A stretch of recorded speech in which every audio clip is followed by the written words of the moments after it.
விரோதமாய் காணப்படும், விரோதமாய் பேசப்படும், விரோதமாய் அது நம்மளை விட்டு போகாது.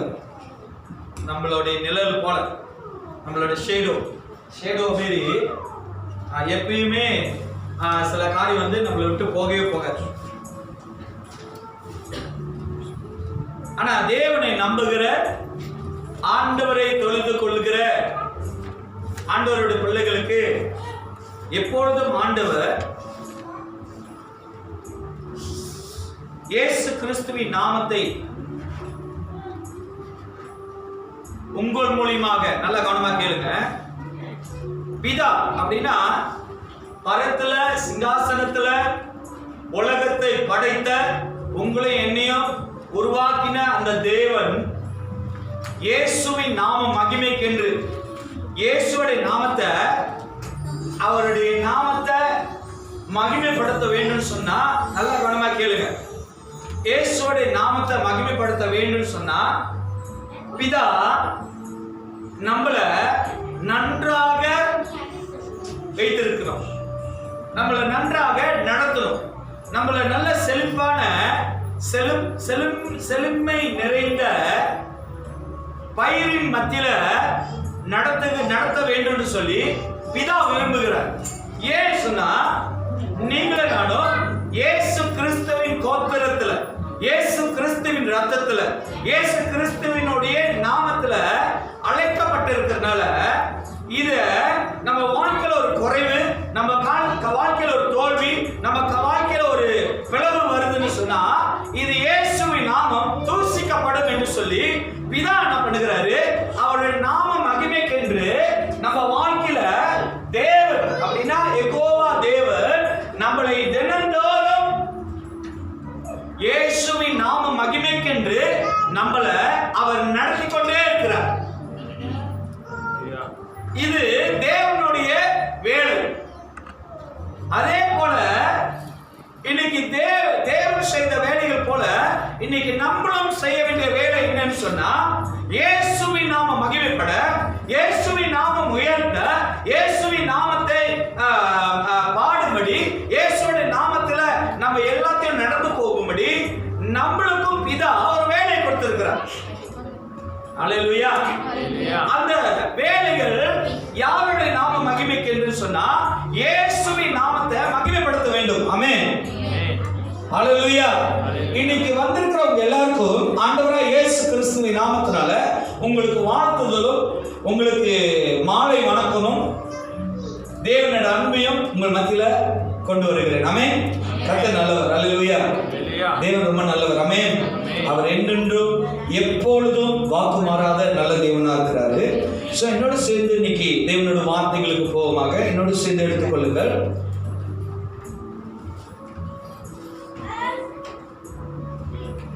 First Corinthians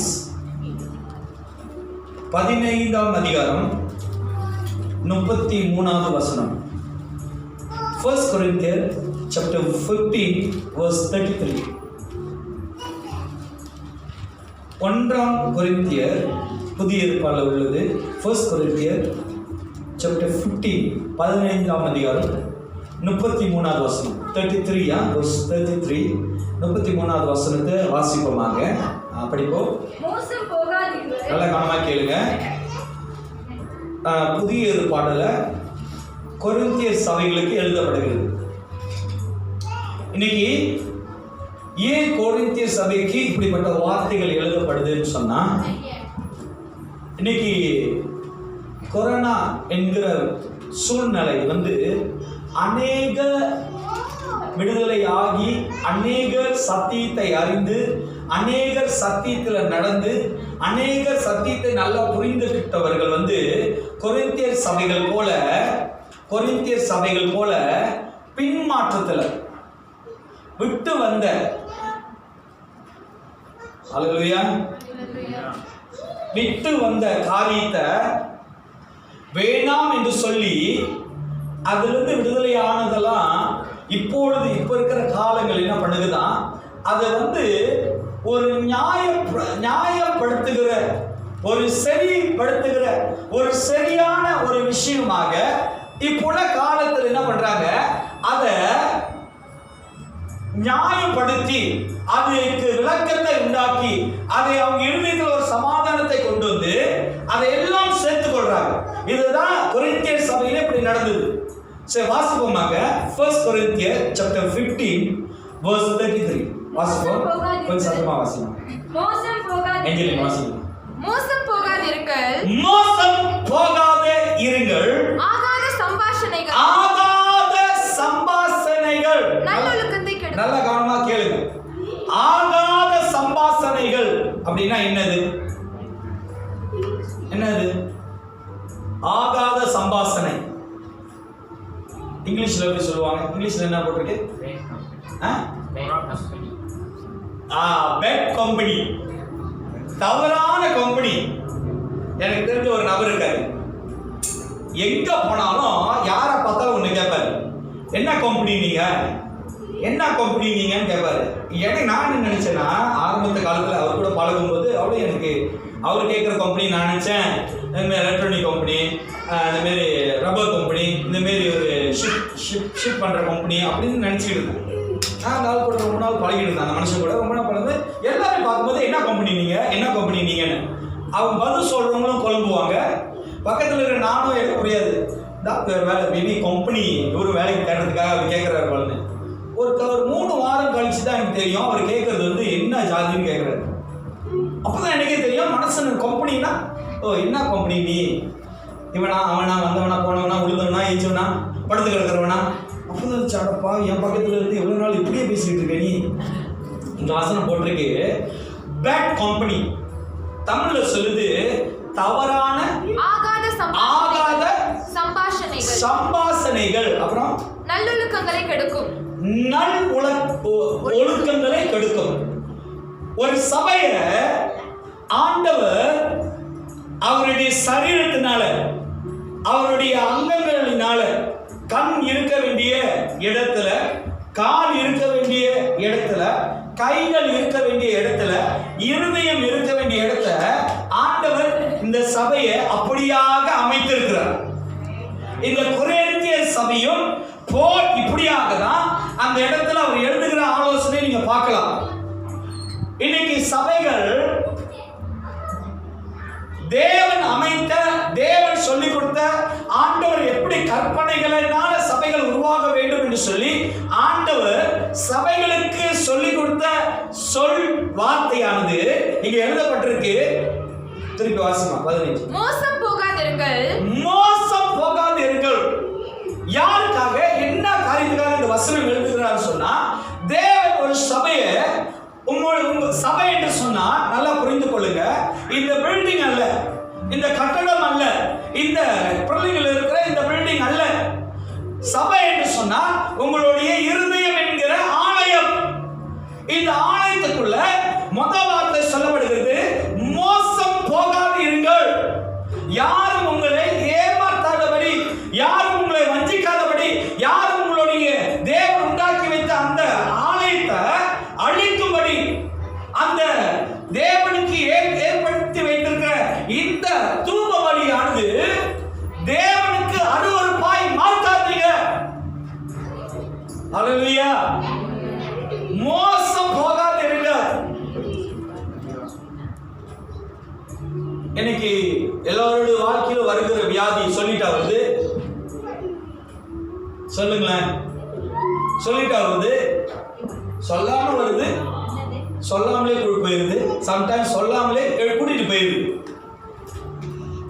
சில நேரத்துல திருட வரான், சொல்லிட்டா வரான், மெசேஜ் வாட்ஸ்அப் அனுப்பி, ஏய் நாளைக்கு புக்கோ டோட்டாஸ் 0 லிமா நீ தூங்கிடு, நான் வந்துட்டு போறேன், அப்படியே சொல்றான். இந்த மாதிரி உங்களுடைய இருதயத்தை மோசம் போக்கும்படி, உங்க இருதயத்தை களவு பண்ணும்படி, உங்க இருதயத்துல தேவன் வைத்திருக்கிற எல்லா காரியத்தையும் திருடும்படி இந்த மோசம் போக்குற பிசாசானவன் உங்களை என்ன பண்ணுகிறானா, அந்த வசனம் தொடர்ந்து வாசிங்க. ஆகாத சம்பாஷணைகள் நல்லொழுக்கங்களை கெடுக்கும். நல்லொழுக்கம். நல்ல கவனமா கேளுங்க. ஆண்டவர் நம்ம எப்படி நடக்க வேண்டும், நம்மளோட ஒழுக்கங்கள் எப்படி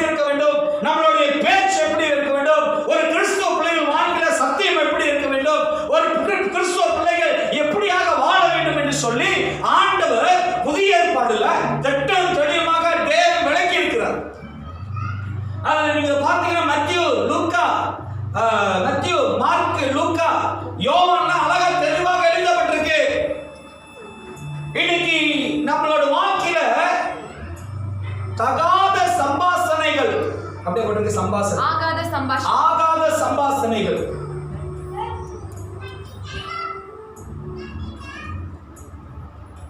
ரொம்ப பிள்ளைங்க நல்ல பிள்ளைகளா, ஒழுக்கம் உள்ள பிள்ளைகளாக, நல்ல தாய் தகப்பனுக்கு கீழ்ப்படிந்தவர்களா இருப்பாங்க. சில ஒரு வருஷம் 2 வருஷம் டைம்ல அவங்கள காலேஜ் அனுப்புவாங்க. அந்த காலேஜ் போயிட்டு வந்தோன்னா அவங்களுடைய கேரக்டரே மாறிடும். சத்யராஜ் சொல்றது போல என் கேரக்டரே புரிஞ்சிக்க மாட்டேங்க மாரி அவங்களோட சுபாவங்களே மாறிடும். அவங்களுடைய பேச்சு வார்த்தைகள் மாறிடும். அவங்களோட சிந்தை மாறிடும். அவங்களுடைய ஃபெலோஷிப். காரணம் என்ன? தகாத சம்பாஷணைகள், ஆகாத சம்பாஷணைகள். இன்னைக்கு சபைக்குள்ள நம்ம இருக்கிறோம், ஆனா வெளியே போகும்போது நம்மளுடைய ஃபெலோஷிப், நம்மளுடைய வார்த்தைகள் சில நேரங்களில் யாரை ஒரு உதாரணமாய், யாரை ஒரு முன்னோடியாய் வைத்து நம்ம சிந்திக்கிறோம்.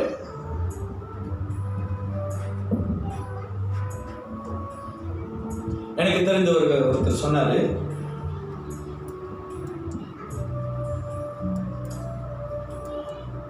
அப்பா மாரியே பையனுக்கு திருட்டு மொழி இருக்கு பாஸ்டர். அப்பா என்ன பண்றானோ அதே தான் பையனுக்கு பண்ணுவான் பாஸ்டர். அப்பா பெரிய திருடன், நீ பாருங்க பையன் திருடனான்னு. உலக பிரகாரமான சிந்தை யார் மேல விதைக்கிறாங்க? அந்த பையன் மேல விதைக்கிறாங்க. ஐயா, இது உலகம் சொல்லுகிறது தகாத ஆகாத சம்பாஷணைகள். உங்களோட ஃப்ரெண்ட்ஷிப், உங்களுடைய உறவு, உங்களுடைய யார் கூட பழகுறீங்களோ அவங்களுடைய சம்பாஷணம், அவங்களுடைய கேரக்டர், அவங்களுடைய குணம், அவங்களுடைய சந்தேகம், அவங்களுடைய ஸ்திதி கெடுக்கும். என்னது கெடுக்கும்னா கெஞ்சன், நெகட்டிவா பேசுகிறது. Because you fellowship with who that person character with you. யாரோட நீ பழகுறியோ அவர்களுடைய தன்மை, அவர்களுடைய குணாதிசயம், அவருடைய கேரக்டர் உனக்குள்ள அது கிரியை செய்யும். அதனாலதான் ஒரு தமிழ்ல ஒரு பழங்க ஒருத்தர் சொல்றாரு, உன்னை பத்தி தெரியணும்னா, என்னை பத்தி தெரியணும்னா, உன்னை பத்தி தெரியணும்னா போய் உன் ஃப்ரெண்டை வர சொல்லு, உன் கூட்டாளி வர சொல்லு, நீ யாருன்னு அவனை பார்த்து சொல்லு. இன்னைக்கு நம்மளுடைய உறவானது, நம்மளுடைய ஷேரிங் ஆனது, நம்மளுடைய எந்த காரியமா இருந்தாலும் யாரோட சம்பாதிக்கிறோம், யாரோட பேசுகிறோம். அன்னைக்கு பேர் ஒரு நம்பிக்கையில, ஒரு யோசனையில உள்ள சிந்தை சொல்றது போல, உள்ளம் விரும்புகிறது போல ஒரு ஆளை நம்ம தேர்ந்தெடுப்போம். அவங்கள்ட்ட போய் நம்மளுடைய நல்லது கெட்டது நம்மளுடைய எல்லாத்தையும் ஷேர் பண்ணும்போது அவர்கள் அனுபவம், அவர்கள் கேட்டதை, அதை சொன்ன கேட்ட உடனடியாக அவங்களுடைய அன்பு என்ன பண்ணுது, உங்களுடைய இறுதியும் அதை எக்ஸெப்ட் பண்ண கேட, அதை ஏற்றுக்கொண்ட கேட, நீங்கள் அதை செய்யும்படி, நீங்கள் அதை கன்ஃபெஸ் பண்ணும்படி, நீங்கள் அதை முடிவெடுக்கும்படி நீங்க செய்யும் போது அதுதான் சொல்லப்படுகிறது ஆகாத சம்பாஷணைகள். என்னது ஆகாத சம்பாஷணைகள்? நல்லொழுக்கங்களை கெடுக்கும். நல்லொழுக்கங்களை கெடுக்கும். இன்னைக்கு நம்மளோட வாழ்க்கையில ஏன் நிறைய இடங்கள்ல மாறப்பட்டிருக்கு, நம்ம வாழ்க்கையில ஏன் நிறைய இடங்கள்ல நம்ம பின்தங்கி இருக்கிறோம், ஏன் நிறைய இடங்கள்ல நம்ம ஃபெயிலியரா இருக்கிறோம், ஏன் நிறைய இடங்கள்ல ஒரு ஜெபத்துக்கு பதில் கிடைக்காம இருக்கிறதுக்கு காரணம் என்ன தெரியுங்களா? உங்களுடைய ஃபெலோஷிப் எங்க இருக்கா? தகாத சம்பாஷணையில் இருக்கு. இன்னைக்கு தேவனோடு நம்மளோட ஃபெலோஷிப் இல்ல, தேவனோடு நம்மளுடைய அன்பு இல்ல, தேவனோடு நம்ம கலந்து பேசுறது இல்ல. இன்னைக்கு உலக பிரகாரமான உலகத்தில் இருக்கிற சம்பாஷணைகள் இருக்கிறனால தான் நம்மளுக்கு என்ன வருதுன்னா மோசம் போகிற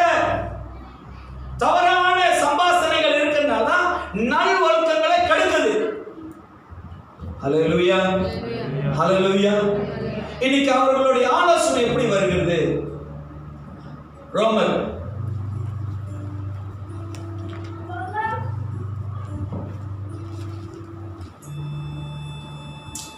போமாக ரோமர் 16ஆம் அதிகாரம், ரோமர் 16 17ஆவது வசனம் 18ஆவது வசனம். அன்றியும் சகோதரரே, நீங்கள் கற்றுக்கொண்ட உபதேசத்திற்கு விரோதமாய் பிரிவினைகளையும், நல்ல கவனமா கேளுங்க, நீங்க கற்றுக்கொண்டீங்க உபதேசத்துக்கு விரோதமாய் நீங்க கற்றுக்கொண்ட உபதேசத்துக்கு அப்படின்னா நீங்க என்ன கற்றுக்கொண்டீங்கன்னா என்ன கற்றுக்கொண்டீங்க? வசனம் சொல்லுது பாருங்க. விரோதமாய் பிரிவினைகளையும் இடர்களையும் உண்டாக்குகிறவர்களை குறித்து எச்சரிக்கையாய் இருந்து அவர்களை விட்டு விலக வேண்டும் என்று என்ன பண்ணணும்? கூட சேர்ந்து ஆமா சாமி போட்டுக்கிட்டு இருக்காங்க. அப்படியா? இன்னும் கொஞ்சம் கூட சொல்லுங்க, நல்லா இருக்கு கேட்க. அப்படியா? நீ கற்றுக்கொண்டது உபதேசத்தை நல்ல கவனமா கேளுங்க. அன்றியும் சகோதரரே, நீங்கள் கற்றுக்கொண்ட உபதேசத்திற்குள் விரோதமாய் பிரிவினைகளையும் இடர்களையும் உண்டாக்குகிறவர்களை குறித்து எச்சரிக்கையா இருங்க. அவரை விட்டு விலக. சில நேரத்துல ஆவியானவர் நல்லா பேசுவார்.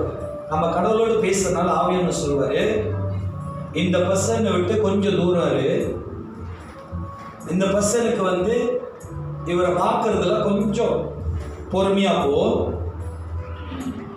இந்த பர்சனுக்கு செய்யற காரியத்துல கொஞ்சம் பொறுமையா செய்யணும்.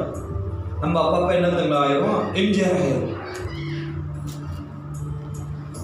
பரவாயில்ல ஆண்டவரே, ஏன் உள்ள சந்தோஷமா இருக்குல்ல, நான் கொடுக்குறேன் அப்படின்னு சொல்றாரு. கொஞ்சம் இந்த மனசுல கொஞ்சம் ஒதுங்கியே இருக்கு, பாவம் உங்களுக்கு என்ன தெரியும் அப்படின்னு சொல்லி நிறைய இடங்கள்ல நம்ம உள்ளத்துக்கு முதலிடம் தரோம். நம்மளுடைய இமோஷனல். ஒரு சகோதரிகிட்ட போய் சொன்னேன், என்கிட்ட ஒரு விஷயம் பேச ஸ்டாப் பண்ணாம பேசிக்கிட்டே இருந்தாங்க, என்னை பேசவே விடல. நானும் கொஞ்சம் எங்கேயாவது நிப்பாட்டி நம்மளுக்கு ஒரு சான்ஸ் கொடுப்பான்னு பார்த்தா அப்படியே தயிரோட மாதிரி அடிச்சுக்கிட்டே போனாங்க. நான் காத்து எனக்கே சிஸ்டர் அப்படின்னு, சிஸ்டர் எதா இருந்தாலும் இமோஷனல் இல்லாமல் பேசுங்க, ரொம்ப இமோஷனலாக பேசாதீங்க. அவங்க என்ன சொன்னாங்க, நீங்கள் தப்பாக சொல்கிறீங்க, இமோஷனலாக நான் பேசலைன்னா நான் டெட் பாடி அப்படின்றாங்க. நான் சொன்னேன், நான் சொல்கிற இமோஷனல்னா ஒரு வார்த்தையை பேசும்போது தியானித்து யோசித்து பேசுங்க. இப்படி பெரும்பாலும் நம்ம சொல்லுவோம், என்ன சொல்லுவோம், உன்னை பெற்றதுக்கு 2 கழுதையை பெற்றிருக்கிறாங்க, நீங்க பெற்று பார்க்குறீங்களா? நான் அப்புறம் 2 கழுதை இல்லைன்னா வீட்டுக்கு உங்கள் பிள்ளைங்க சேர்ச்சில் ஒரு வாரம் விட்டு நீங்கள் 2 கழுதை கொண்டு போங்க, நான் பார்க்குறேன் உங்கள் அழகான முகம் எப்படி இருக்கு, ஒரு வாரம் கழிச்சு எப்படி இருக்குது. அப்புறம் பிள்ளைங்களை பார்த்து சொல்லுவாங்க, என்ன இருக்கு, மூளை இருக்கா இல்லை களிமண் இருக்கா? சில நேரங்களில் நம்ம கேட்குற கேள்வி நீங்களே யோசிச்சு பாருங்க, அதில் கொஞ்சமாவது நியாயம் இருக்கானே. ஏன் தெரியுங்களா? தேவையில்லாத சம்பாஷணைகள், தேவையில்லாத காரியங்கள், உலகத்தில் உள்ள அந்த காரியங்களை நீங்கள் கலந்து கொள்ளும்போது நீங்கள் அதில் ஃபெலோஷிப் பண்ணுறதுனால உலக பிரகாரமான ஒரு காரியம். நேற்று ஒரு சகோதரியோட பேசிக்கிட்டு இருந்தேன், எனக்கு இந்த வசனத்தை படித்து ரொம்ப நாள் ஞாபகம் இருக்கு. நேற்று சகோதரிட்ட பேசும்போது ஆண்டவர் சொன்னார், இந்த வசனத்தை இந்த அதிகாரத்தை தொடர்ந்து அந்த அதிகாரத்தை தொடர்ந்து பார்க்குறோம். அதில் கேட்டிருக்கு, துன்மார்க்கர், நல்லா கவனமாக கேளுங்க, இன்னைக்குள்ள பிரச்சனை அது இல்லை, ஆனால் அது நேற்று சூப்பராக அப்படியே ஆப்பக்கரண்டியில் சூடு வச்ச மாரி இருந்துச்சு. அந்த வசனத்தை எடுத்து காட்டணுமா? வேணாம், சொல்லிட்டு போகிறேன். இல்லை வசனத்தை காட்டணுமா? சொல்லுங்களேன். சொல்றேன். சங்கீதம் 50வது அதிகாரம் 50ஆமா துன்மார்க்கராது வாசிக்கணும்.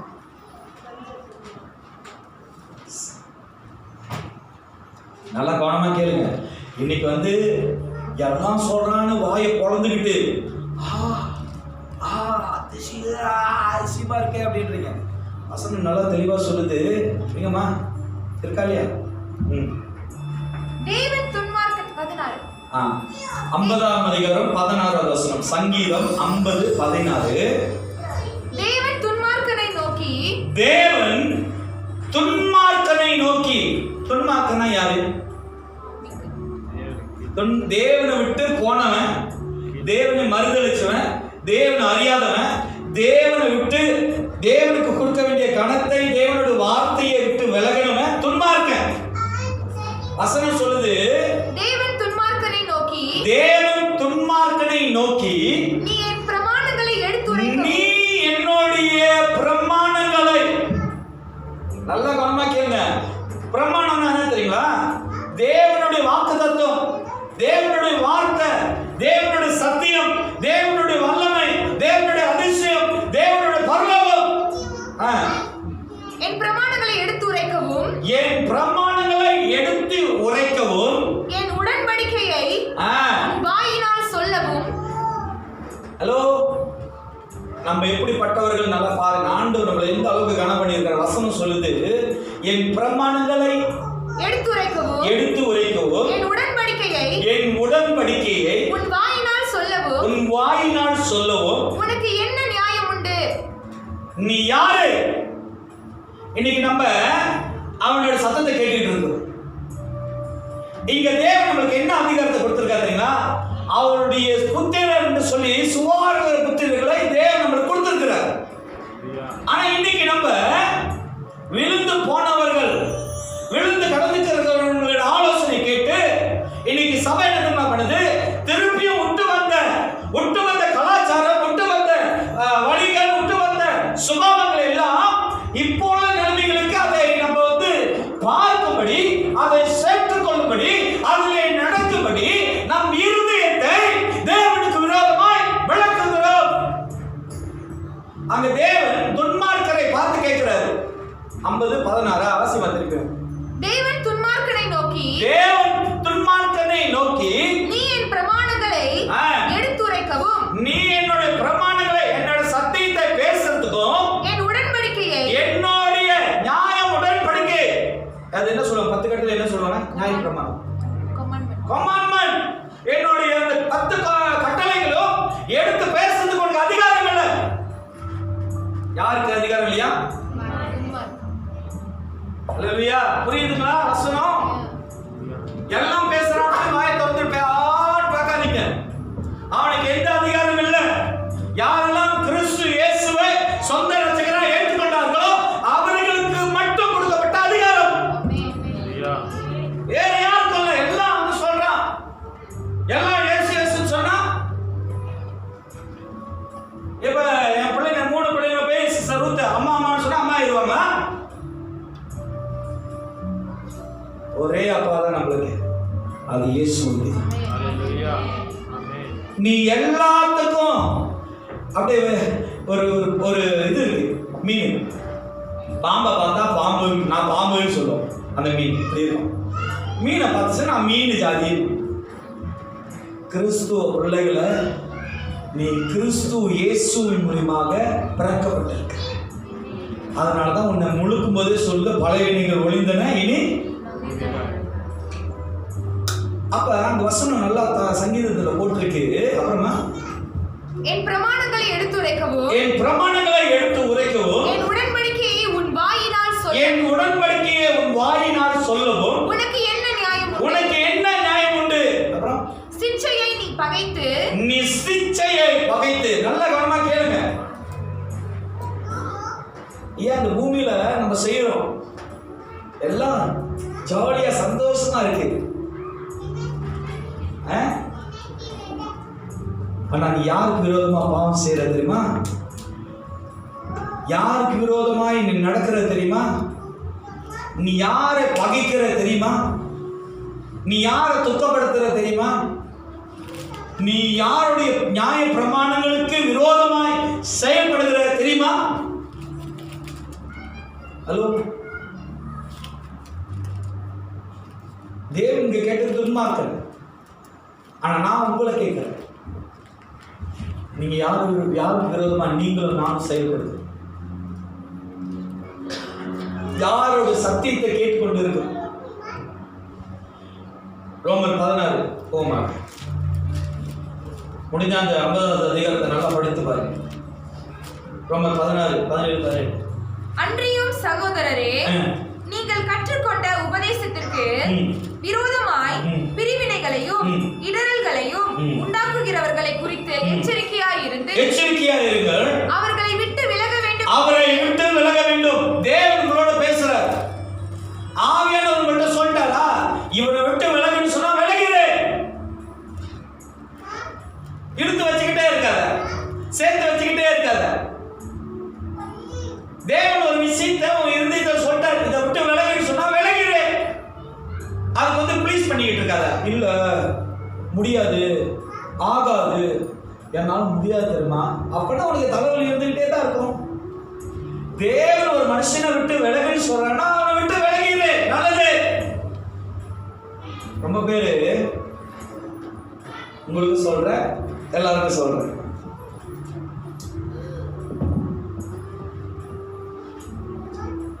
ஆண்டவர் சரி ஆபிரகாம் எஸ்தரை கல்யாணம் பண்ணும்போது முடிச்சிருக்கீங்களா இல்லை பயக்கப்பதான் யோசிக்கிறேன். எஸ்தரா நீங்களாம் கேட்குறீங்களா இல்லைன்னு பார்க்குறேன். பின்னாடி இருந்து ஒரு கூக்குரல் வந்தது, பஸ் சாரா சொல்கிறார், ரேகா சிங்கர் சொல்கிறார், பஸ் சாரா பஸ். நான் கரெக்டாக தான் கேட்குறேன், எனக்கு தெரியும் எல்லாம் முடிச்சிருக்காங்களா கேட்குறாங்களா இல்லை. ஆபிரகாம் சாராளை கல்யாணம் பண்ணும்போது தேவன் கொடுத்த மொத்த வார்த்தை என்ன தெரியுமா? என்ன சொன்னார் தெரியுமா? என்ன சொன்னார்? அவர் எது செஞ்சிருந்தாலும் நல்லது சொல்லியிருப்பாரு. தாகப்படியும் தாய் விட்டு போற வழிய நம்ம என்ன தங்க பண்றோம்? கல்யாணம் பண்ணிட்டியாமா மருமகளை, என் கூட இருக்கணும், நான் பருப்பறி வச்சா அதை தான் சாப்பிடணும், நான் இது சமைச்சு கொடுக்கணும், அதான் நான் ஊட்டுறதான் நீ சாப்பிடணும். வார்த்தை சொல்லுது. இதெல்லாம் ஆகிருச்சுன்னா அவங்களை அனுப்பு. பிள்ளை வளர்ந்துட்டானா சில நேரத்துல சில பேரண்ட்ஸா மனைவி சொல்லிட்டு இருக்கேன், பெரியவன் ஆகிட்டு இருக்கான், அவனை ஒரு ரூம் ரெடி பண்ணு அப்படின்னு சொல்லி பிள்ளைங்களை கெடுக்கிறது யார் தெரியுங்களா? பேரண்ட்ஸ் தான். ரொம்ப பேசுகிற வார்த்தை, கொடுக்குற உடை, செய்கிற காரியங்கள், செயல்கள், ஃபெலோஷிப். அம்மா சில நேரத்தில் விடிய காலையிலாம் என் மனைவி இல்லை, பொதுவாக சொல்கிறேன், கேள்விப்படுகிற சமயம் அம்மா வந்து விடிய காலையில் ஏதாச்சும் டெக்ஸ்ட் மெசேஜ்லாம் அனுப்புவாங்க, இல்லைன்னா ஏதாச்சும் ட்ராமாலாம் ஃபோனில் பார்த்துட்டு இருக்கான்னு வச்சுங்களேன். அது ஒரு வாரம் கழித்து பார்த்தா என்னடா இன்னும் சத்தம் கேட்குதுன்னு பார்த்தா எல்லாரும் படுத்திருப்பாங்க, பிள்ளைங்க என்ன பண்ணுறாங்க, ஃபோன் உள்ள இருந்து என்ன லைட்டு மட்டும் எரியுதுன்னு பார்த்தா பிள்ளைங்க ஃபோன் பார்த்து.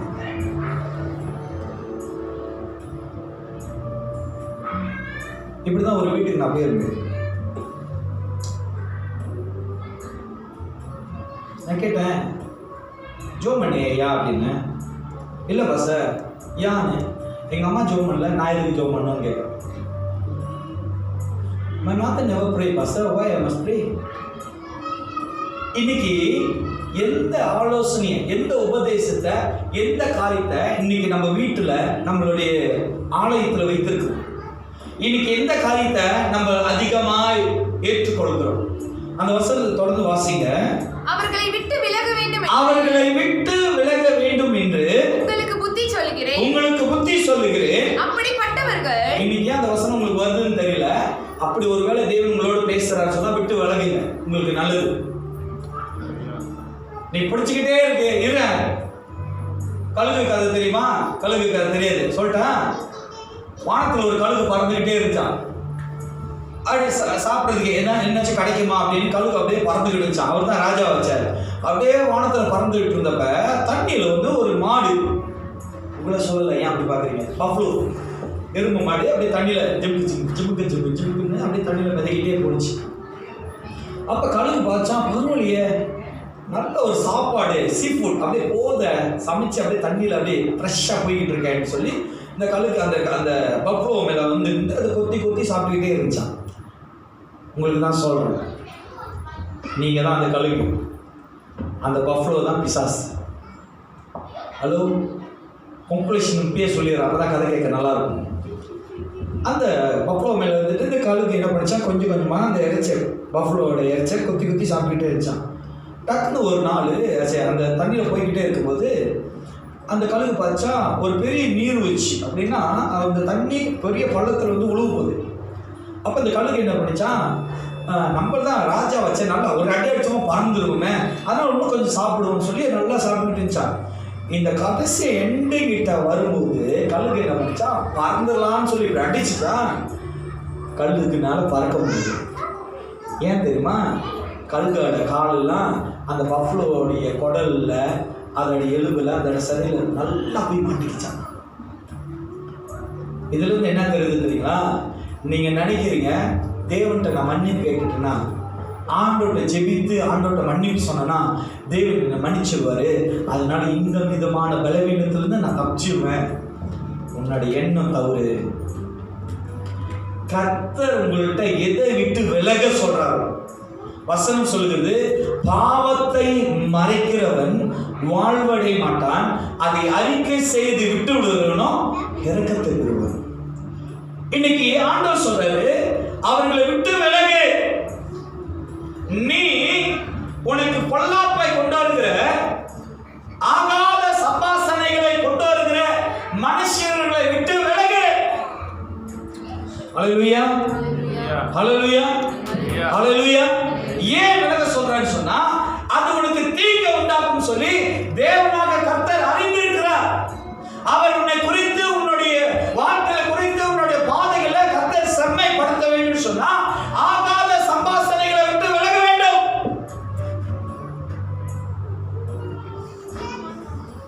என் மனைவி வேலை செய்யற இடத்துல அவங்களுடைய பெஸ்ட்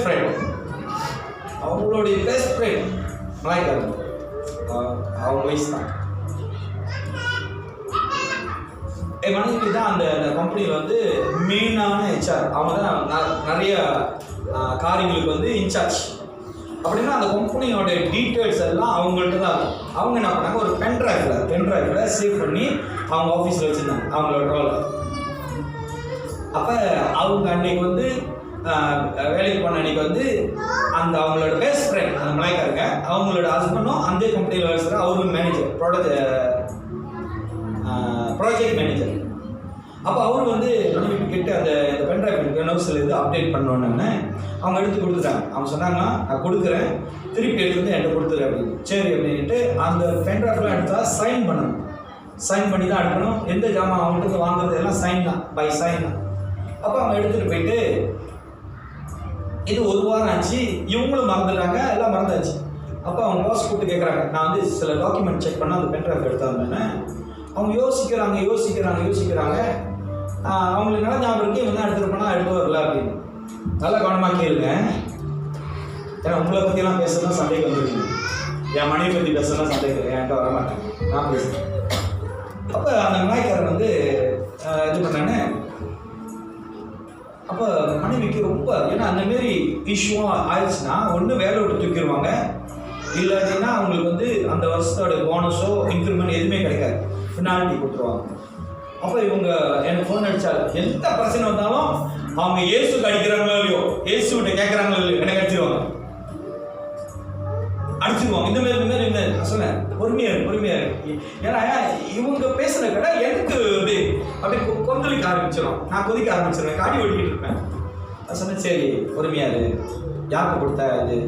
நான் சொன்னேன், ஜோம் பண்ணு, நிச்சயமாக ஆண்டவர் அற்புதம் செய்வார், நிச்சயமாக எந்த இடத்துல நீ நம்பரையும் அதே இடத்துல வந்திருக்கணும். அவங்க சொன்னாங்க, இல்லை எனக்கு பயமாக இருக்குது. இல்லை ஜோம் பண்ணு, நிச்சயமாக தேவன் செய்வார் அப்படின்னு சொல்லிட்டு வச்சுட்டேன்.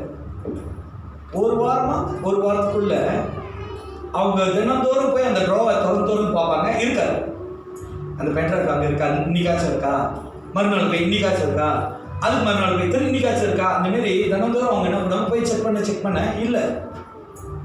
கடைசியாக வியாழக்கிழமை வெள்ளிக்கிழமை அந்த வாரத்தில் முடியும் போது திறக்கிறாங்க, பென்ட்ரைவ் அங்கே கிடையாது. அல்லேலூயா. பென்ட்ரைவ் அங்கே கிடையாது. அப்போ இவங்க இந்த பென்ட்ரைவ் இங்கே பார்க்கறதுக்கு முன்னே அந்த பென்ட்ரைவை ஒரு இடத்துல அவங்க பார்த்துட்டாங்க. அந்த பென்ட்ரைவ் எங்கே இருக்குன்னு அவங்க பார்த்துட்டாங்க. என்கிட்ட கேட்டாங்க, இங்கே இருக்கு எடுக்கிட்டாங்க. நான் சொன்ன எடுக்காத வை, யார் எப்படிப்பட்டவர்னு சொல்லி தேவன் உங்களுக்கு காட்டுவார், நீ பாரு அப்படின்னு. அது யாரு தெரியுமா? அவங்களோட பெஸ்ட் ஃப்ரெண்ட். அவங்களோட பெஸ்ட் ஃப்ரெண்ட் தான் அந்த பென்ட்ரைவ் எடுத்து வச்சிருக்காங்க. ஏன் அப்படின்னா கணவன் முக்கியமா ஃப்ரெண்டு முக்கியமானு பார்க்கும்போது கணவன் தான் முக்கியம். இதை ஏன் நான் உங்களுக்கு சொல்கிறேன் அப்படின்னா, தேவன் சில காரியங்களை நம்மளுக்கு உணர்த்துறான்னு சொன்னால் அதை விட்டு விலகிருங்க. என் இறுதியில் ஒரு கீரல் இவனை குறித்து நான் சந்தேகப்பட மாட்டேன், இவனை குறித்து சந்தேகப்பட மாட்டேன், வேணாம், இந்த சோதனைலாம் வேணாம், இந்த பரீட்சைலாம் வேணாம், இந்த விதமான விளையாட்டுலாம் வேணாம். தேவன் இந்த மனுஷனை விட்டு விலகிரு, இந்த மனுஷியை விட்டு விலகிருன்னு சொன்னால் அதை தேவனுடைய வார்த்தைகளுக்கு தேவ பிள்ளைகள் கீழ்ப்படிங்க. அல்லேலூயா. ஏன் அப்படின்னா கொரிந்தியர் சபையில் சொல்லுது, அதை விட்டு சம்பாதிக்கிறவர்கள் நல் ஒழுக்கத்தை கெடுக்கும். உங்களுடைய இந்த மாதிரி வார்த்தைகள்லாம் நீ கேட்கும்போது உங்களுக்குள்ள இருக்கிற நல்ல சுபாவங்கள், உங்களுக்குள்ள இருக்கிற பொறுமைகள், உங்களுக்குள்ள இருக்கிற சாந்தங்கள், உங்களுக்குள்ள இருக்கிற அபிஷேகங்கள், உங்களுக்குள்ள இருக்கிற சமாதானங்கள், உங்களுக்குள்ள இருக்கிற சந்தோஷங்கள், உங்களுக்குள்ள இருக்கிற தேவனுடைய பிரசன்னங்கள், தகாத சம்பாஷணைகள் கடுக்கும். அப்புறம் வாசிங்க வசனத்தை. அப்படிப்பட்டவர்கள் நம்முடைய கர்த்தராகிய நல்லா கவனமா கேளுங்க. தேவன் ஒரு ஆளை விட்டு விலக சொல்றான்னா ஏன் விலக சொல்றான்னு வசனம் சொல்லுது. அந்தபடியே அப்படி இருக்கு. அப்படிப்பட்டவர்கள் நம்முடைய கர்த்தராகிய இயேசு கிறிஸ்துவுக்கு ஊழியம் செய்யாமல் தங்கள் வயிற்றுக்கே ஊழியம் செய்து. புரியுதா இல்லையா? புரியல? நான் உனக்கு ஜோம் பண்ணணுமா? 50 வெள்ளி வை. உன் வீட்டில் கல்யாணம் நடக்கணுமா? தசமாக வை. நான் உனக்கு ஜெபிக்கணுமா? எனக்கு லோகம் கிடைக்குது.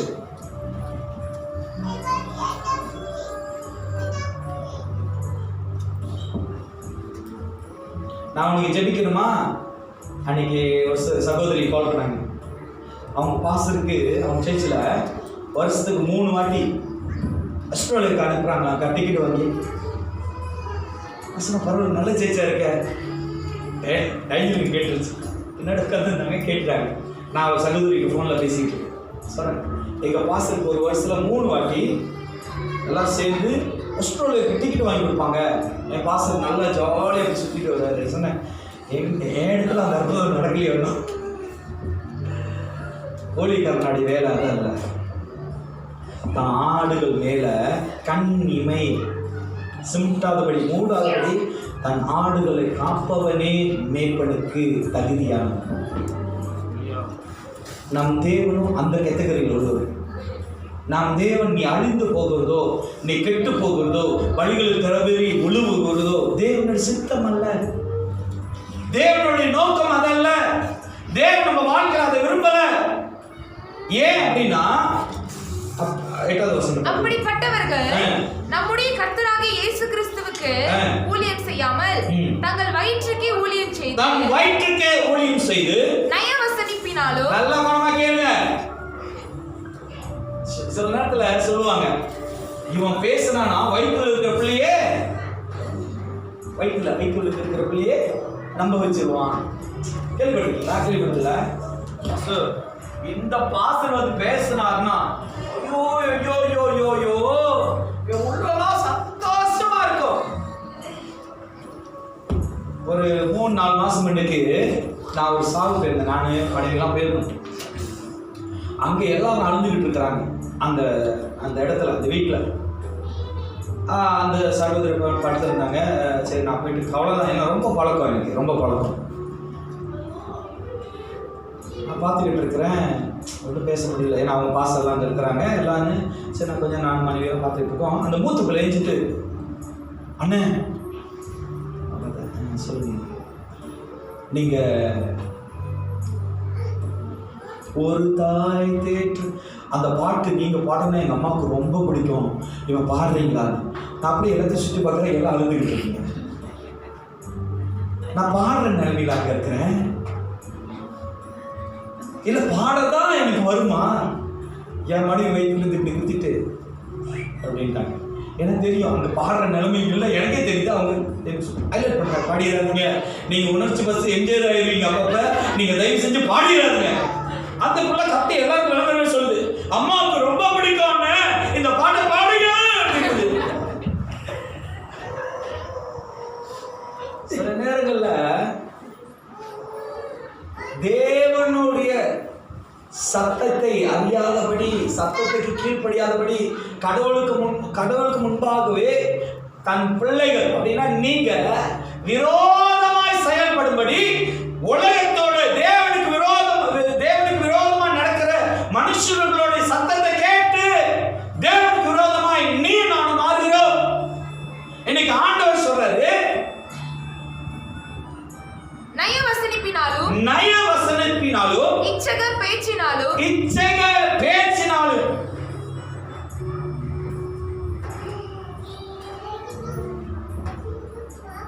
ஏன் நம்மளுக்கு பொதுவாக சொல்றேன், சூடு இருக்கா இல்லையா? நிறைய சந்தேகமா இருக்காது. சூடு அப்படின்னா என் மனைவி ஒரு லைட் எடுத்துருவாங்க, கேண்டில் போட்டு எடுத்துருவாங்க, எல்லாத்தையும் சூடு வச்சு பார்ப்போம். சூடு இருக்கா இல்லையா? இந்த சூடு இல்லை, உடம்பு சூடு சொல்ல, சூடு இருக்கா இல்லையா? சொரணம் இருக்கா இல்லையா? இப்ப புரியுதா என்ன சொல்ல வரேன்னு? சூடு சொரணம் இருக்கா இல்லையா? இருக்குதானே? வச்சிருக்காரு தானே ஆண்டவரு? ஆமா தானே? அப்ப ஏன் சங்கீதம் ஒண்ணு அழகா சொல்லி கொடுத்திருக்கிற, துன்மார்க்கருடைய ஆலோசனை நடவாமலும். ஏன் உனக்கு தெரியாதா? நீ யாருக்கு முன்பாக அங்க வசனம் போட்டிருக்கு, என்ன 8வது வசனத்துக்கு நயவசனிப்பினாலும் இச்சக பேச்சினாலும் கபடி இல்லாதவர்களுடைய இருதயங்களை ஒண்ணுமே தெரியாது.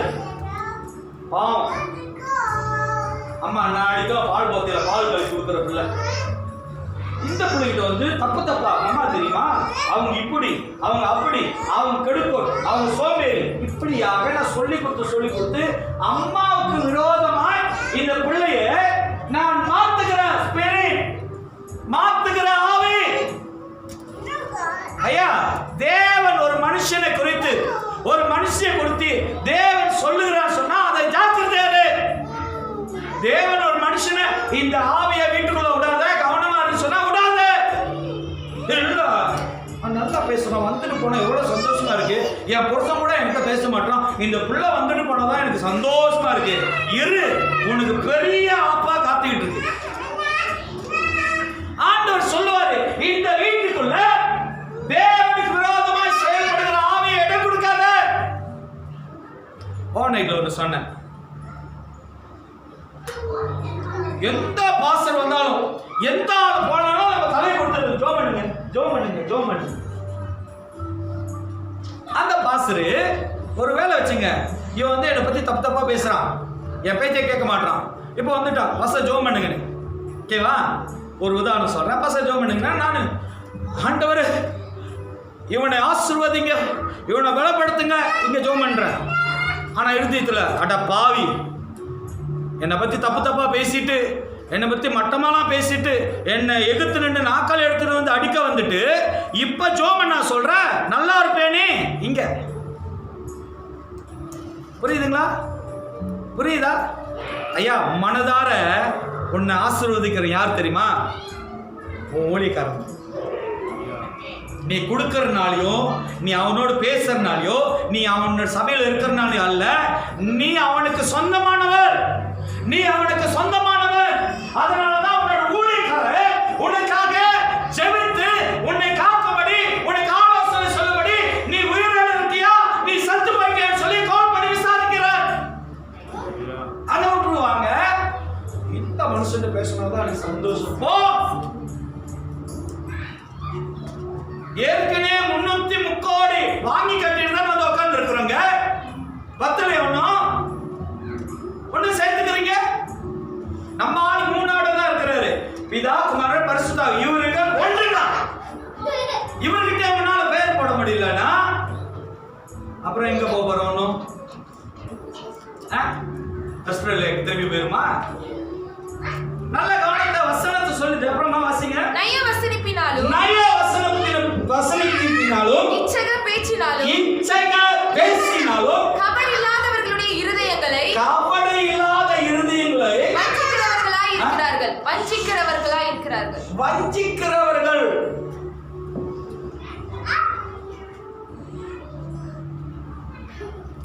ஒரு பாஸ்டர் வந்துட்டு அந்த விசுவாசி வேற சபைக்கு போறாங்க. ஏற்கனவே அந்த பாஸ்டர் சபைக்கு போயிருக்காங்க, இப்ப வேற சபைக்கு போறாங்க. பேசி அந்த பாஸ்டர் தெரியும் அவங்க வேற சபைக்கு போறாங்க. எல்லாம் பேசிட்டு வெளியே வரும்போது, நான் உங்க வீட்டுக்கு வந்தோன்னு சொல்லிடுறாங்க பாஸ்டர், உன்னோட ஆவி எப்படிப்பட்ட ஆவி, உன்னோட எண்ணம் எப்படிப்பட்ட எண்ணம். ஒரு சகோதரி ஷாப்பிங் சென்டர்ல அவங்க ஜாமான் வாங்கிட்டு இருக்காங்க. இன்னொரு சகோதரி பார்த்துட்டாங்க. எங்க சிஸ்டர் 2 வாரம் உங்களை காணும். இல்லை சிஸ்டர், உடம்பு சரியில்லாத இப்போதான் கொஞ்சம் நாள் வச்சு ஜாமான் வாங்க வந்தேன், தயவு செஞ்சு போய் பாஸ்டர்ட்ட சொல்லிடுறாங்க நீங்க பார்த்தீங்க. ஐயா, நம்ம யாருக்கு விரோதமா, யாருக்கு மகிமைப்படுத்தும்படி நீங்களும் நானும் செய்கிறோம்? யாரு நம்ம கனப்படுத்தும்படி, யாரோடைய ஆலயம் நம்மளுக்குள்ள இருக்குன்னு சொல்லி நீங்களும் நானும் வாழ்கிறோம்? நய வசனத்தின்படி வசனம் சொல்லுங்க. நய வசனிப்பினாலும் இச்சக பேச்சினாலும் கபடு இல்லாதவர்களுடைய இருதயங்களிலும் வஞ்சிக்கிறவர்களாய் இருக்கிறோம். இங்க ஒரு மனுஷன் உங்களுக்கு நான் இன்ட்ரோடியூஸ் பண்றேன். நல்லா கவனமா கேளுங்க. இன்னைக்குள்ள ஷேரிங் இவர்தான். இவரை குணத்தை பார்த்தீங்கன்னா 1 சாமுவேல் 18ஆம் அதிகாரம், 1 Samuel chapter 18 verse 1 to 4. 1 Samuel 18ஆம் அதிகாரம் 1வது வசனத்திலிருந்து 4வது வசனத்துக்கு வாசிப்போமாக. நல்லா கவனமாக கேளுங்க, நான் முடிக்க போகிறேன். அவன் சவுலோடு பேசி முடித்த பின்பு யோனதானுடைய ஆத்துமா, நல்லா கவனமாக கேளுங்க, அவன் சவுலோடு பேசிக் கொண்டிருந்த போது, அவன்னா யாருமா? உடனடியாக தான் அவன் சொல்லிடுவேன், கடவுள், ஆண்டவர், இயேசு, பரிசுத்த ஆவியானவர். அங்க அவன் இல்ல, அவரு அல்ல, தாவீது ராஜாவா இருக்கிற சவுலோடு பேசிக் கொண்டிருக்கும் போது, நல்ல கவனமா கேளுங்க, அவன் சவுலோடு பேசி முடித்த பின்பு யோனத்தானுடைய ஆத்துமா, நல்லா கவனமா கேளுங்க, ஜோனத்தன், வேதத்துல ஜோனத்தன் யாருன்னு சொன்னா சவுல் ராஜா இருக்கார்ல, ராஜாவுடைய மகன் பேர் தான் ஜோனத்தன். இந்த உரை அப்படின்னா பேசி கொண்டிருக்கிற உரை. நல்லா கவனமா கேளுங்க, வேற பேர் அது, இந்த கதையை நல்லா சொல்றேன். இந்த ராஜாவும் இந்த தாவீதும் பேசி கொண்டு இருக்கிறாங்க, ஃபெலோஷிப் பண்றாங்க, ஒரு விஷயத்தை பேசிக்கிட்டு இருக்கிறாங்க. பேசிக்கொண்டிருந்த போது இதை கேட்டுக்கொண்டிருந்த ஜோனத்தன், நல்லா கவனமா கேளுங்க, நான் உங்களோட இருதயத்தை பத்தி, ஃபெலோஷிப் பத்தி, உங்களோட ரிசிக் நீங்க பெற்றுக்கொள்கிறத பத்தி பேசுறேன். அதனால போட்டிருக்கு, ஆஃப்டர் டேவிட், தமிழ் படி, அவன் சவுலோடு பேசி முடித்த பின்பு யோனத்தானுடைய ஆத்துமா, இந்த தாவீது ஜோனத்தன் பேசல, இந்த தாவீது யார்கிட்ட, சவுல் என்கிற ராஜா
தாவீது தான் அனுப்பியாச்சு. அப்பயே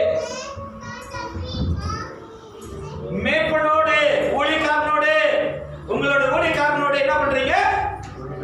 இப்படி சேர்றத பத்தி பேசல. இந்த ஆத்மாவோடு உங்களோட ஆத்மா என்ன பண்ணுது? வசனம் அப்படிதான் சொல்லுது. நல்லா படிமா. அவன் சவுலோடு பேசி முடித்த பின்பு யோனத்தானுடைய ஆத்துமா தாவீதின் ஆத்துமாவோடு ஒன்றாய் இசைந்திருந்தது.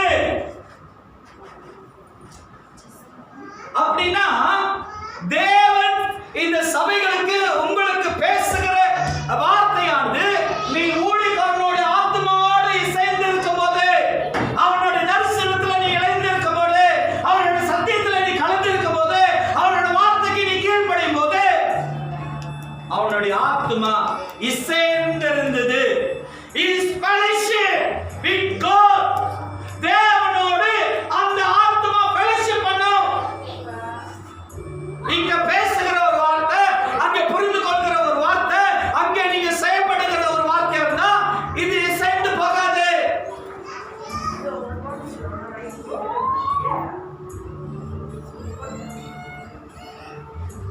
ஹalleluya. புரியுதுங்களா? யாரோட ஆத்மா யாரோடு சேர்ந்திருந்தது? யோனத்தானோட ஆத்மா யாரோடு சேர்ந்திருந்தது? தாவீதோடு சேர்ந்திருந்தது. யோனத்தான் அவனை தன் உயிரை போல சிநேகித்தான். ஐயா, பழக்கமே இல்ல. தாவீதுக்கும் யோனத்தானுக்கும் எந்த பழக்கம், எந்த உறவு எதுவுமே இல்ல, தெரியாது. இந்த டேவிட் யார், இந்த தாவீது யாருன்னு சொல்லி யோனத்தானுக்கு தெரியாது. அன்னைக்கு தான் இந்த யோனத்தான் பார்க்கறான், தாவீது தன் தகப்பனாகிய ராஜாவா இருக்கிற சவுலோடு பேசின வார்த்தைகளை இந்த யோனத்தான் பார்த்த கேட அவனுடைய ஆத்மா என்ன பண்ணுகிறதா? தாவீதோட ஆத்மாவோடு ஃபெலோஷிப் பண்ணது.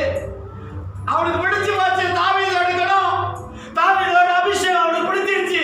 தாவீது பேசுகிற காரியம் வந்து அவனோட உள்ளத்தை பேசப்படுகிறது. இன்னைக்கு நீங்க தேவனை குறித்து, தேவனோட வார்த்தையை குறித்து உன்னோட ஆத்மா உள்ள பிரதிபடுத்தணும். இன்னைக்கு நீங்க உலக பிரகாரமான காரியத்தை பார்த்து பிரதிபடுத்திக்கிட்டு இருக்கோம். உலகத்துல பேசப்படுகிற வார்த்தைகளுக்கு பிரதி பண்ணுகிறோம். எங்க தாவீதுடைய ஆத்மாவும் யோனத்தானுடைய ஆத்மாவும் ஃபெலோஷிப் பண்ணுகிறது. பண்ண பிறகு யோனத்தான் அவனை தன் உயிரை போல சிநேகித்தான். நான் வந்து சொல்றேன், நம்ம தேவன் எல்லாரும் என்ன சொல்றீங்க? நம் தேவன் இரக்கமுடையவர், அன்பு உள்ளவர். அப்புறம் என்னெல்லாம் சொல்றோம்? வசனம் சொல்லுது, நம் தேவன் பொறாமை உள்ளவர். இங்கிலீஷ்ல எப்படி தெரியலமா? என்னமா சொல்றோம்? ஜெலஸ் இருக்கு வசனம். நம்ம தேவன் அப்படிலாம் இல்ல. உன் பிள்ளைய உன்னால விட்டு கொடுக்க முடியலன்னா அவரோட பிள்ளைய விட்டு கொடுத்தாரு. என்ன நினைச்சுக்கிட்டு இருக்க நீ? விளையாடுறியா அவர்கிட்ட? இப்படின்றத கல்ல எல்லாம் முடிஞ்சு போயிடும். நான் குமாரன் இன்ன வரைக்கும் உனக்காக எனக்காக பறிஞ்சு பேசிட்டு இருக்கனால தான் இன்னைக்கு நீ ஆட்டமா ஆடிக்கிட்டு இருக்க இந்த ஜேபியில. அவர் கொஞ்ச நேரம் என்னன்னு கவனிங்கப்பா சொன்னாருன்னு வச்சுக்க, தெண்டாட்டம் தான். கொரோனாக்கே ஆடி போச்சு. அனகொண்டா வச்சுன்னு நான் தெரியாது. தேவன் ஒரு வார்த்தை சொல்லி எல்லா டைனோசரும் ஒரு ரவுண்ட் போயிட்டு வாங்க, ஜோர்ல இருந்து ஆரம்பிச்சு கிடா வரைக்கும் ஓடுனா முடிச்சு இந்த மொழியில ஓடுவோம், ஓடிக்கிட்டே இருப்போம். அங்க கிடா திருப்பி ஓடி வருவீங்களா?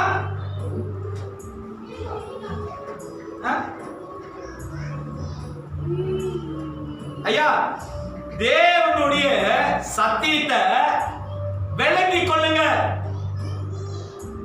அந்த நாளில இஸ்ரவேல் ஜனங்க அடிமைத்தனத்தில் இருந்தவர்கள் அந்த மேக சம்பவம், அந்த அக்னி சம்பவம் விட்டு அவர்கள் விலகி அந்த அந்த அக்னி சம்பவம் இந்த கோடை வரைக்கும் இருக்குன்னு வச்சுங்களேன், மேக சம்பவம் இந்த கோடை வரைக்கும் இருக்குன்னு வச்சுங்களேன், இந்த கோடை இந்த போர்டரை தாண்டி இப்படி போன கடை செத்து போயிடுவாங்க.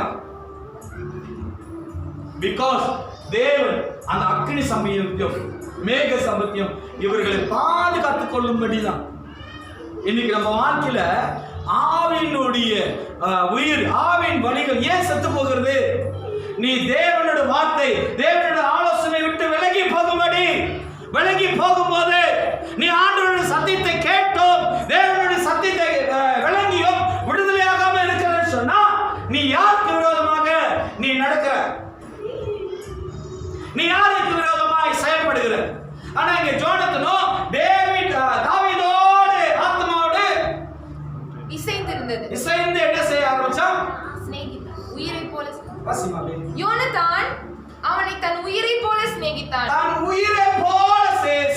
சேவித்தான். சவுல் அவனை அவன் தகப்பன் வீட்டுக்கு திரும்ப போக ஒட்டாமல். கவனமா கேளுங்க. அந்த இன்சிடென்ட் ஜோனத்தனும் தாவீதோட இன்சிடென்ட் முடிஞ்சானே சவுலுக்கு ஒரு தீர்மானம் வருது. என்ன தீர்மானம் தெரியுங்களா? என்ன தீர்மானம் வருதுன்னா, தாவீத தகப்பன் வீட்டுக்கு சவுல் அனுப்பலையா? முடியாதுன்றாங்க. நீ உன் அப்பா வீட்டுக்கு போக கூடாது, நீ இங்கதான் இருக்கணும். அப்புறம் அன்று முதல் தன்னிடத்தில் வைத்துக் கொண்டான். யோனத்தான் தாவீதை தன் ஆத்துமாவை போல சிநேகித்ததால், யோனத்தான் தாவீத தன் ஆத்துமா போல சிநேகித்ததினால் அவனும் இவனும் உடன்படிக்கை பண்ணி கொண்டார்கள். எல்லாரும் இப்ப உடன்படிக்கை பண்றாங்க, கவனம் பண்றாங்க. ஏய் கிட்ட புத்த சிக்காவா அவளை திப்புதா எக்ரிமெண்ட்.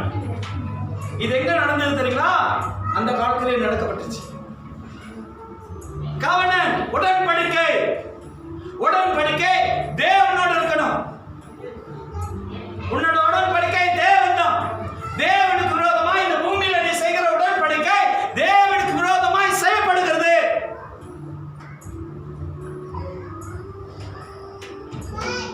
தமிழ்ல நல்ல ஒரு வார்த்தை இருக்கு, கத்தி எடுக்கிறவன் யாரு? என்னம்மா அது பைபிள்ல இருக்கா? நான் ஹிந்தியில சொன்னா தெலுங்குல சொன்னேன். நம்மளுக்கு பேசுறது கத்தி தானே.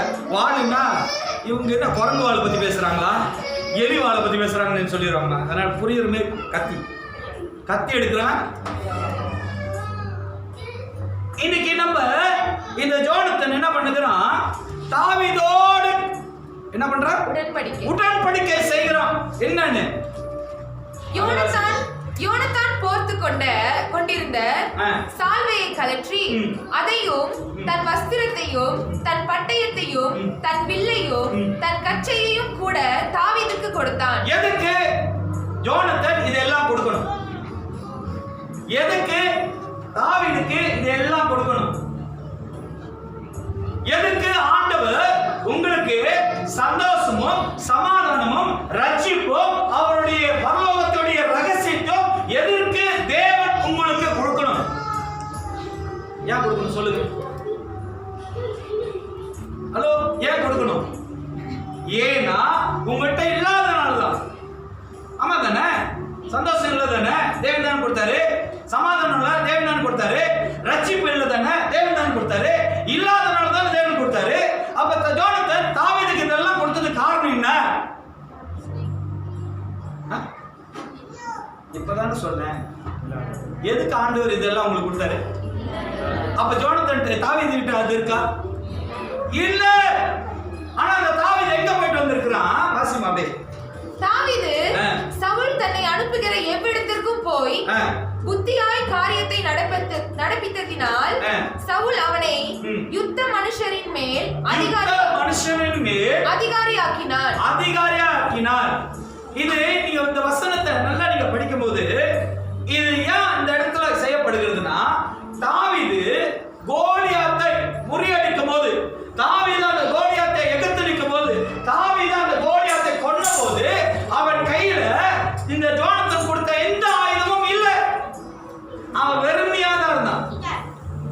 ஆனாலும் கர்த்தருடைய அபிஷேகம், தேவனுடைய வல்லமை, தேவனுடைய அபிஷேகம் அவன் மேல இருந்தது. இன்னைக்கு ஆண்டவருடைய அபிஷேகம் உங்க மேல இருக்கிறது. அந்த அபிஷேகத்துல நீ நான் நடந்து கொள்ளும் போது தேவனுடைய ஆத்மா, ஊழியக்காரனுடைய ஆத்மா உன்னோட ஆத்மாவோடு எப்பொழுதும் இசைந்து இருக்கும். இன்னைக்கு ஊழியக்காரன் ஒரு விஷயத்தை கேட்டுட்டா, ஒரு விஷயத்தை கண்டிச்சிட்டா, ஒரு விஷயத்தை ஏசிட்டா, முறுமுறுக்கிறோம், பகைக்கிறோம், கேள்வி கேட்கிறோம், மீட்டிங் கூப்பிடுறோம். இன்னைக்கு சபைகள் விழுகிறதுக்கு காரணம் யார் தெரியுங்களா? விசுவாசம். முன்ன அந்த காலத்துல, நாங்க வளர்ந்த காலத்துல சபையில கண்டிப்பு இருக்கும். தகப்பன் தாய் கண்டிக்கிறாங்களோ, ஊழியக்காரன் நிச்சயமா கண்டிப்பா. நாங்க ஆராதனை எல்லாம் சப்பாத்தி விழுவோம், இப்படி விளையாண்டு இருப்போம் பொத்திக்கிட்டு. தனிக்க சண்டே ஸ்கூல்ல வருவாரு மாமா பாஸ்டர் பட்டார் விழுவோம். அந்த குரூப்பே எல்லாம் நல்லா முழங்கால் போட்டு ஜோம் பண்ணுவாங்க, ஒரு ஆளுக்கு தான் விழுவோம். இப்ப பட்டார்லாம் வேணாம், அவங்க அம்மா அங்கிருந்து இருப்பாங்க. சபைக்குள்ள கண்டிப்பு இல்லாதனால்தான், சபைக்குள்ள ஒழுங்கு இல்லாதனால்தான், சபைக்குள்ள தேவனுடைய பக்தி விருப்பி இல்லாதனால்தான் இன்னைக்கு சபைகள் சினிமா கட்டுற போல மாறுகிறது, கேளிக்கை போல சபைகள் மாறுது. எங்க பாஸ்டர்ல இந்த ஸ்டேஜ் மேல ஏத்த மாட்டார், ஏதா இருந்தா கீழே இருந்து சொல்லுங்க, ஏறி பாருங்களேன். நம்ம சபையில திரேசன் இருந்த திரேசன் மரியாக்கா பையன் சொன்னாரு, போனாரா நம்ம ஊருக்கு போயிட்டு சும்மா கீதார் எடுத்து சும்மா அப்படி நின்றுதான். நேரம் வந்தாரா, உன்னை யார் மேலே யார் சொன்னா, உன்னை யார் கீதார்? இப்ப போன வருஷத்துல நடந்துச்சு சொல்ல. இப்ப நான் செஞ்சுக்கிட்டா, நான் செஞ்சேன்னு வச்சுங்களேன், நீங்க போறது மட்டும் இல்ல, சேர்த்து ஒரு கூட்டத்தை கொண்டு போயிருங்க. நான் மட்டும் எது தனி, நீ என் கூட வா, அப்பதான் ஒன்றும் பேச மாட்டாங்க. ஆட்டாளுக்கு ஒரு கூட்டாளி, அடுப்பு கடைக்கு ஒரு தொடர்பு. இதை எங்க பாட்டி சொல்லி நான் மட்டும் போறதில்ல, நரகத்துக்கு நீ வா, 2 பேரும் போவோம். அப்பதான் அங்க வந்து டம் விடலாம். நீங்க நல்லா போட்டுங்க. நயவசனிப்பினாலோ. ஆனா அந்த ஜோனத்தன் தாவீதோட நல்ல உள்ளத்தை புரிந்து கொண்டான். அதனால அவன் என்ன பண்ணுறான், போட்டிருந்த உடை, பட்டயம், கச்சிப்பு எல்லாத்தையும் எடுத்து தாவீதுக்கு கொடுத்தான். இன்னைக்கு நம்ம வாழ்க்கையில நீ உன் தேவனுக்காக, உன்னுடைய தேவன் நாம நிமித்தம் உன் ஊழியக்காரர் சொல்லி கொடு, எனக்காக நான் பிரசங்கம் பண்றேன். கடவுளோட வார்த்தை மத்தியில் வரும்போது எந்த அளவுக்கு அந்த வார்த்தை மேல கடைபிடித்து உயிரோடு உண்மையான ஆத்மாவோடு இருக்கீங்க. இன்னைக்கு உலக பிரகாரமான வஞ்சிப்பின் ஆவியினால சிக்கிக்கொண்டு மோசம் போய்கிட்டு இருக்கிறோம். இப்படிதான் கொரிந்தியர் சபையிலும் அவர்கள் மோசம் பண்ணப்பட்டார்கள். சபைக்குள்ள சண்டை, சபைக்குள்ள போராட்டம், சபைக்குள்ள பெருமை. ஏன் வெளியெல்லாம் போய் சொல்லிட்டு சபையிலே சொல்லுவோமே, நம்ம சபையில ஆண்டவர் இப்பதான் முதல் படியிலிருந்து 2வது படி ஏத்தினார் நம்மள. அதுக்கு ஒரு அர்த்தம். பிசாசு ஆட ஆரம்பிச்சிருச்சு பாருங்க. அன்னைக்கு பிசாசு வெட்டுறது, அன்னைக்கு நிப்பாட்டு இருந்தா இன்ன வரைக்கும் சபையில பிசாசு வெட்டுறது பண்றதே இல்லை. ஏன்? கடவுளோட வார்த்தையை நம்ம விடுதலை ஆகல. தேவ பரிசுத்த ஆவியானவருக்கு நம்ம கீழ்ப்படியல. சபையா, சபையில உள்ள சபையில தான் பிசாசுகளை விரட்டணும், சபையில தான் தீர்க்க தரிசனம் சொல்லணும், சபையில தான் அற்புதம் அடையாளம் நடக்கணும், சபையில தான் ஈழி நடக்கணும், சபையில தான் எழுப்புதல் நடக்கணும். இன்னைக்கு சபை செய்யறது இல்லையே. காரணம் என்ன தெரியுமா? அவிசுவாசமான ஆத்மா, அவிசுவாசமான சிந்தை. இந்த பாசரா இவர் என்ன டிராயல் போட்ட வரைக்கும் தெரியும் இவருக்கு என்ன வரும். ஆமா, எனக்கு ஒன்றும் வராது, எனக்கு ஒன்னே ஒண்ணுதான் வரும், வாந்தி ஒண்ணுதான். ஐயா, சபையானது உயிர்ப்பிக்க வல்லமை உள்ளது. இங்க யோனத்தான் இப்படியாக தாவீதோடு அவன் என்ன பண்ணுகிறான், இசைந்து இருக்கிறான். அவனுடைய அன்பு, அவனுடைய ஆத்மா தாவீதோடு இசைந்து இருக்கிறது. ஃபர்ஸ்ட் முடிச்சிட்டீங்களா? அதனால நாம் எப்பொழுதும் தேவனுடைய ஆவியோடு இசைந்து இருக்க வேண்டும். தேவன் சொல்லுகிற வார்த்தையோடு கீழ்ப்படிய வேண்டும். ரொம்ப பேரு தேவன் கொடுக்கப்பட்ட வீட்டு தலைவனுக்கு கீழ்ப்படிய முடியலன்னு சொன்னா, நீ எப்படி அன்னைக்கு கேட்ட பிரசங்கத்தை நீ கீழ்ப்படியன்னு அர்த்தம். நஞ்சன்னு அடிச்சுட்டாங்க.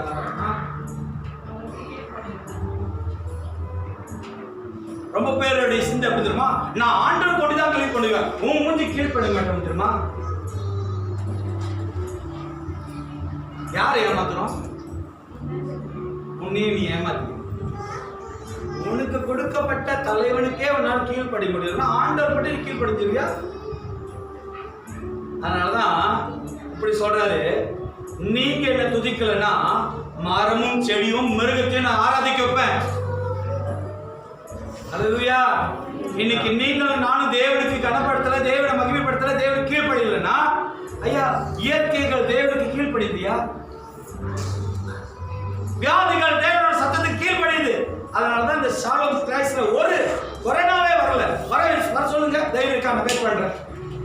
அதான் நான் பார்த்தேன், நான் கர்த்தரோட ஆவியில பேசுறேன். பரிசுத்த ஆவியினுடைய வல்லமை எனக்குள்ள இருக்கு, அழைப்பு இருக்கு என் மேல. அதனால விசுவாசத்தை நடத்துற சபையை.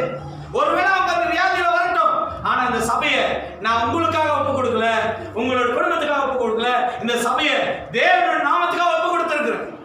இந்த சபை மேல தேவனோட கரம் இருக்கு. வர்ற கொரோனா வியாதி சுத்தமாகி தான் போகும். உங்களுக்கு குணமாகணுமா? உங்களுக்கு சுகமாகணுமா?